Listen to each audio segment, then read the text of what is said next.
مقداری channel کے تمام دیکھنے اور سننے والوں کو عبداللہ کے جانب سے السلام علیکم۔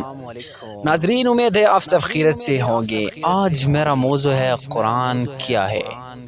ناظرین، قرآن میں انسان کے جو کچھ ہے اس کی عظمت اور اہمیت کا ادراک کرنا یا اسے بیان کرنا کہ بس میں نہیں ہے، لیکن آغاز کرنے کے لیے آپ کو کچھ نہ کچھ اندازہ ہونا چاہیے کہ یہ کیا ہے، آپ کے لیے اس کا کیا اہمیت ہے، تاکہ آپ کے اندر اپنے کل وجود کے ساتھ قرآن کے اندر ڈوبنے کا جذبہ بیدار ہو، کھلی وابستگی، مکمل سفردگی اور مسلسل کوشش کے ساتھ، جیسا کہ اس کا تقاضا ہے۔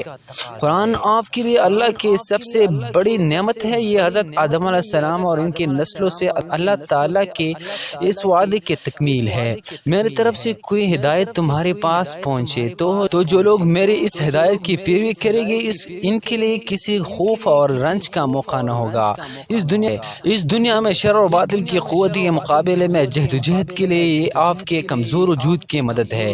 آپ کے خوف اور پریشانی کو قابو کرنے کے لیے یہی واحد ذریعہ ہے۔ جب آپ کے اندھیروں میں بھٹک رہے ہو تو کامیابی اور نجات کا راستہ تلاش کرنے کے لیے یہی واحد نور ہے۔ آپ کے نفس امراض کے لیے آپ کے چاروں طرف جو اجتماعی خرابیاں ہیں ان کے واحد شفا ہے۔ یہ آپ کی فطرت اور تقدیر، آپ کے منصب و فرائض، آپ کے خطرات اور انعامات کی مسلسل یاد دہانی اور ذکر ہے۔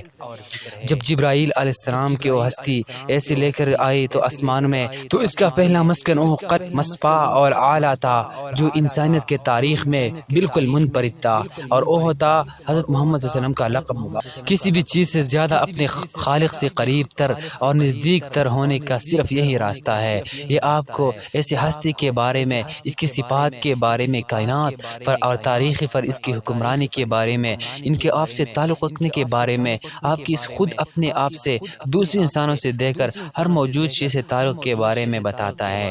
آپ کے لیے جو انعامات یہی منتظر ہے، یقیناً وہ بہت ہے، مگر آخرت میں اس سے کئی گنا بڑھ جائے گی۔ لیکن سفر کے اختتام پر آپ کے لیے جو کچھ منتظر ہے، حدیث قدسی کے مطابق وہ نہ کسی آنکھ نے دیکھا، نہ کسی کان نے سنا، اور نہ کسی انسان کے دل میں اس کا خیال آیا۔ ناظرین، آج کے لیے اتنا کافی ہے۔ نیکسٹ ویڈیو کے لیے ہمارے یوٹیوب چینل سبسکرائب کریں۔